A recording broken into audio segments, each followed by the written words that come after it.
Hello everyone, मैं दीपक sir DLC education अड्डा में आप सभी का द्वारा दोबारा स्वागत करता हूं और आज करने वाला हूं क्लास 10 का एपी सीरीज से 3 क्वेश्चन जो मैंने सेलेक्टेड किया है। इसलिए सेलेक्ट किया है क्योंकि तीनों क्वेश्चन का वेरिएशन पहले आपको देखना होगा। वेरिएशन क्या है कि इसमें इस सीरीज का एपी सीरीज का फर्स्ट टर्म दिया हुआ है बट लास्ट टर्म नहीं दिया हुआ है ना।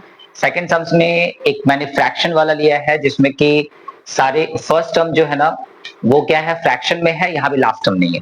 अच्छा, दोनों में सिमिलैरिटी यही है कि आपको लास्ट टर्म नहीं पता है, फर्स्ट टर्म इसमें आपको पता है। फर्स्ट टर्म क्या है आपको पता है। यहाँ भी देखिए आपको फर्स्ट टर्म पता है लेकिन यहाँ पे क्या है, लास्ट टर्म भी पता है। तो दो टाइप के सम्स हो गए, दो टाइप के सम्स हो गए।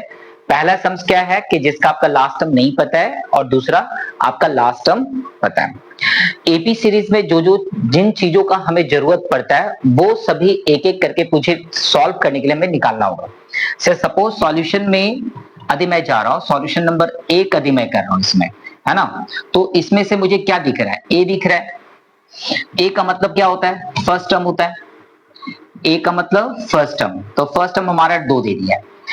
एपी सीरीज में होता क्या है, एपी सीरीज में कॉमन डिफरेंस क्या होता है, सेम होता है। कॉमन डिफरेंस सेम होता है, तो एपी सीरीज में आपका कॉमन डिफरेंस सेम होता है। तो हम लोग स्मॉल डी से दिखाते हैं इसको और इसमें कॉमन डिफरेंस निकाल लेते हैं। कॉमन डिफरेंस इसमें से निकाल लिए तो कॉमन डिफरेंस कितना होगा, 7 - 2 = 5। चेक कर सकते हैं, 12 - 7 = 5 आने वाला है। तो आपका फर्स्ट टर्म हो गया और आपका कॉमन डिफरेंस हो गया। और नंबर ऑफ टर्म्स यहाँ पे कितना दे दिया है, नंबर ऑफ टर्म्स आप गिन सकते हैं क्या, नहीं आप गिन नहीं सकते हैं, उन लोगों ने बोल दिया है। आप गिन कैसे सकते हैं, पूरा एपी सीरीज का सारा टर्म दिया हुआ रहता तो आप एक एक करके गिन पाते, लेकिन यहाँ पे गिन तो सकते नहीं है। लेकिन उन लोगों ने बता दिया टोटल टर्म्स कितने, टोटल नंबर ऑफ टर्म्स कितना मेरा यहाँ पे, तो वो है 10। तो एक नंबर सम्स हो या 2 नंबर सम्स हो या 3 नंबर सम्स हो, ये तीनों नंबर, तीनों सम से हम लोग ए भी निकाल सकते हैं, कॉमन डिफरेंस भी निकाल सकते हैं और नंबर ऑफ टर्म्स हम लोग ये 3 नंबर सम्स में से नहीं निकाल सकते। 3 नंबर में नंबर ऑफ टर्म्स हम लोग नहीं निकाल सकते हैं। चलिए नहीं निकाल सकते तो उसको कैसे सॉल्व करेंगे वो देख लेंगे। तो हमें निकालना क्या है, find the sum of the following AP series. AP series का सम निकालना है। तो एपी सीरीज का यदि सम निकालना है तो हम लोग करेंगे क्या, तो हम लोग यहाँ पे एसएन लिख लेते हैं। मतलब एसएन का मतलब क्या है, सम ऑफ एन टर्म्स। तो इसमें हमारे पास में 2 फॉर्मूला है। पहला फॉर्मूला क्या है, एक है n/2 इनटू में, अब n/2 करते मतलब क्या, ये हाफ करना है आपको। उसके बाद क्या करना है, उसके बाद आपको निकालना होगा इसमें से, चलिए इसको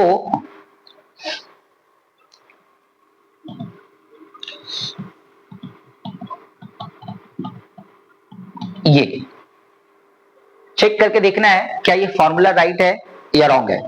थोड़ा डाउट है, चेक कर लिया जाए, है ना। तो फॉर्मूला लिख लिया। अच्छा, एक और एसएन का फॉर्मूला आपके बुक में दिया हुआ है, वो क्या है, यदि आपके पास में यदि फर्स्ट टर्म पता है आपको, है ना, फर्स्ट टर्म और लास्ट टर्म भी पता है, तो उसके लिए हमारे पास फॉर्मूला क्या है, डिफरेंट है। तो डिफरेंट में क्या करना है इसमें, सो n/2 और a प्लस एल खाली करना है। तो 2 फॉर्मूला हो गया।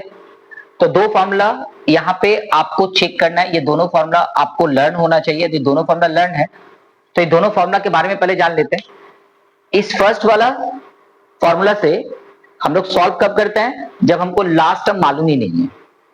और इस फॉर्मूला में हम लोग लास्ट टर्म क्या करते हैं, सॉल्व कर लेते हैं। अच्छा, लास्ट टर्म निकालने का एक अपना फॉर्मूला है। लास्ट टर्म निकालने का अपना फॉर्मूला क्या है, सो समझते हैं। ये जो एल देख रहे हैं यहाँ पे, एल का मतलब क्या है, लास्ट टर्म। लास्ट टर्म ये एल से इंडिकेट किया जाता है। और लास्ट टर्म मतलब क्या है, जनरल टर्म। लास्ट टर्म का मतलब जनरल टर्म। तो जनरल टर्म में आप क्या लिखते हैं, a plus n-1 into D लिखते हैं। तो ये हो गया लास्ट टर्म, ठीक है ना। तो लास्ट टर्म अभी आपको मालूम हो जाएगा यहां से, ये फॉर्मूला हमारा जनरल टर्म भी कहलाता है। General term. यदि इस फॉर्मूला को यदि रिप्लेस कर दे हम इस L में, यदि ये वाला वैल्यू पुट कर दे तो भी हमें क्या दिखाई देगा, 2a plus n minus one into d ही दिखाई देगा, है ना। ये वाला L यदि हम रिप्लेस कर दे तो क्या होगा, L के जगह पर यदि a plus n minus one D लिख दे तो a प्लस a कितना होगा, 2a हो जाएगा, और n minus one into D, बाहर में जो n बाई टू है वो n बाई टू है ही। तो तीन फॉर्मूला का हेल्प लेके ये तीनों सम्स हम लोग सॉल्व कर सकते हैं, ठीक है। तो चलिए एक एक करके सम सॉल्व करेंगे। तो पहले हमें जरूरत पड़ेगी बोर्ड को क्लीन करना होगा, और ये एक नंबर हम लोग एक नंबर का सम निकाल पाएंगे इस फॉर्मूला से। चलो देखते हैं कैसे निकालते हैं, वैल्यू पुट करना होगा। तो इधर नीचे का दो फॉर्मूला मैं मिटा दे रहा हूं, ठीक है ना, फिर हम लोग सॉल्व करेंगे। तो इसमें हमारे पास में एक नंबर सॉल्यूशन के लिए नंबर ऑफ टर्म्स हमें कितना चाहिए, तो नंबर ऑफ टर्म्स 10 है, तो 10 बाई 2 लिख देंगे, और 2 times of a, 2 times of a यदि पुट करना है तो 2 इंटू 2 लिखना होगा, प्लस में n मतलब 10, तो 10 माइनस 1 लिखना होगा, 10 माइनस 1, और d का मतलब कितना है यहाँ पे 5 है, तो कितना आने वाला है 5 इंटू 2 इंटू 2 कितना होने वाला है 4, और 9 5 जा 45, यानी 5 इंटू 49। इसको सॉल्व कर लिया जाए, 5 9 जा 45, रिमाइंडर इज 4, 5 4 जा 20 प्लस 4 24। तो ये हमारा एसएन का फॉर्मूला यूज करके, सम ऑफ एन टर्म्स का फॉर्मूला यूज करके हमारा पहला सॉल्यूशन हो गया। जब ये पहला सॉल्यूशन हो गया तो हम लोग सेकंड नंबर करेंगे। फर्स्ट नंबर और सेकंड नंबर में कॉमन क्या है, first term, second term, third term, या इससे ज्यादा टर्म दिया लेकिन लास्ट टर्म हमें मालूम नहीं है, तो ये फॉर्मूला यूज कर लिए। अभी ये जब सॉल्व हो गया हमारा, तो चलिए हम लोग सेकंड फॉर्मूला सॉल्व करके देखते हैं। एक का तो सॉल्यूशन आ गया है, और दोबारा यदि दो नंबर सॉल्यूशन देखे तो दो नंबर में फ्रैक्शन में दिया हुआ है लेकिन उससे कोई फर्क नहीं पड़ेगा। ये रहा दो नंबर, यहां पे भी a इज इक्वल टू क्या है 1/15 है ना। आपको d निकालना होगा, कैसे निकालेंगे, 1/12 में माइनस करेंगे 1/15, तो एलसीएम कितना होने वाला है 60, तो 5 माइनस 4 यानी कि 1/60। तो आपका a भी पता है, d भी पता है, और आपका लास्ट टर्म नहीं पता है, इसीलिए आप फिर से एसन लिखने वाले हैं n/2 into 2 times of a plus n minus 1 into D. इसको सॉल्व करेंगे, फ्रैक्शन में है, सॉल्व करने में थोड़ा डिफिकल्टी हो सकता है, लेकिन क्या करेंगे, देखिए n का मतलब क्या है 1/60, डिवाइडेड बाय 2 है तो नीचे में 2 मल्टीप्लाई कर दीजिए, और 2 टाइम्स ऑफ a का मतलब 1/15 प्लस में n का वैल्यू हमारे पास दिया हुआ है यहाँ पे 11, n का मतलब 11 है, तो 11 माइनस 1, और d ऑलरेडी निकाल चुके हैं कितना अच्छा n का मतलब कितना दिया हुआ है 11 दिया हुआ है, तो 11/2 लिखेंगे, ठीक है। और इसको सॉल्व कर लेना है ना, ये n दिया हुआ है यहाँ पे, n का मतलब 11 टर्म्स है, तो हम यहाँ पे 11/2 लिखने वाले हैं। 2 टाइम्स ऑफ a का मतलब फर्स्ट टर्म, तो फर्स्ट टर्म पुट कर दिए, n का मतलब अगेन 11, तो 11 माइनस 1, d का मतलब ये। चलिए इसको सॉल्व कर लेते हैं, 11/2 इंटू कितना होने वाला है 2/15 प्लस 10 इंटू 1/60, तो 0 0 कट कर लेते हैं, तो 11/2 इंटू 2/15 प्लस 1/6, यानी 11/2 इंटू एलसीएम लेंगे तो 30 होने वाला है, 2 2 जा 4 प्लस 6 से देंगे तो 5, ब्रैकेट बंद। थोड़ा सा और सॉल्व करना है इसे, तो ये हो गया 9/30। क्या ये डिविजिबल है, 3 से डिविजिबल है ये, 3 3 जा 9, 3 10 जा 30, यानी 33/20। तो ये सेकंड नंबर सॉल्यूशन हो गया। कोई डाउट, कोई डाउट नहीं। तो 2 नंबर हो गया, 3 नंबर सम्स को कैसे सॉल्व करेंगे देखते हैं 3 नंबर। तो 3 नंबर सम्स में ये रहा सॉल्यूशन 3 का। इसमें क्या करने वाले हैं, यहाँ पे a इज इक्वल टू लिखने वाले हैं 34। यहाँ पे छोटा सा और भी है कि यहाँ जो कॉमन डिफरेंस आने वाला है इस बार वो हमारा नेगेटिव नंबर आने वाला है, मतलब -2 आने वाला है। देखिए सीरीज यहाँ पे घटते हुए जा रहा है, इसलिए यहाँ पे ये माइनस में आ गया है ना। और इस बार l भी दे दिया है, l का मतलब कितना दिया, 10 दिया हुआ है। तो n तो मालूम ही नहीं है, इसमें n तो मालूम नहीं है, तो कैसे निकालेंगे।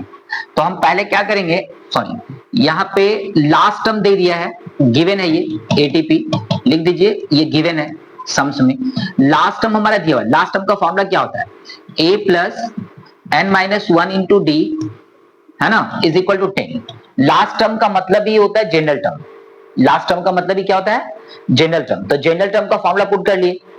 अब हमारे पास क्या क्या दिया हुआ है, a इक्वल टू कितना दिया हुआ है 34, है ना, प्लस n कितना दिया हुआ है मालूम है क्या, नहीं मालूम है, तो n माइनस 1 रहने दीजिए।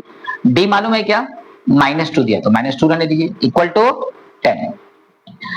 तो 34 को साइड चेंज कर देते हैं और इसको मल्टीप्लाई करेंगे क्या, n माइनस 1 इधर रहने देंगे, 10 माइनस 34 और डिवाइडेड बाय -2, इनटू में था डिवाइड में चला गया, प्लस में था साइड चेंज करके माइनस में चला गया, तो मैंने -34 लिखा, ठीक है ना। तो क्या आने वाला है, ये 24 माइनस में आने वाला है और फिर नीचे -2, यानी कि आपको +12 मिलने वाला है, यानी n माइनस 1 और n माइनस 1 का वैल्यू +12 है। तो सिंपली यहाँ पे n का वैल्यू कितना आने वाला है, तो 12 प्लस 1 यानी कितना आने वाला है 13। तो n का मतलब 13 आने वाला है। यानी यदि आपको n मालूम हो जाए, सीरीज में n मालूम हो गया, तो Sn निकालने के लिए आप सेकंड फॉर्मूला यूज कीजिए, जिसमें आपको लिखना क्या है, n/2 इंटू में a प्लस खाली l लिखिए, है ना, क्योंकि n तो मालूम हो गया इस बार। तो n हम लिखने वाले हैं 13/2 इंटू a मतलब 34 और लास्ट टर्म ऑलरेडी दिया हुआ कितना 10, यानी 13/2 इंटू 44 यानी कि 13 इंटू 2 से रिड्यूस कर देंगे 22, टेबल पढ़ सकते हैं 286। तो तीनों सम्स का सॉल्यूशन मैंने अभी आपको दिखाया, ठीक है ना। तो ऐसे करके हम लोग सॉल्यूशन निकाल सकते हैं। ये छोटा सा 3 सम्स 2 वेरिएशन, मतलब सम ऑफ n टर्म्स यदि निकालना हो तो 2 फॉर्मूला का यूज कर सकते हैं। दोनों सम्स का कैटेगरीज, दोनों सम्स 2 अलग अलग तरीके का है।